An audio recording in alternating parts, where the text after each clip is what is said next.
భయం లేకుండా ఉండడం కాదు ధైర్యం అంటే. ధీరస్య భావం ధైర్యం.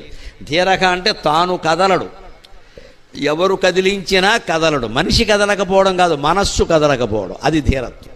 చలించకపోవడాన్ని ధీరత్వం అంటారు. అందుకే ధీరత్వానికి ఏది గొప్పది అంటే మేరు పర్వతాన్ని చెబుతారు. అలాగ రాముడు ఎన్ని కష్టాలు వచ్చినా చలించలేదు.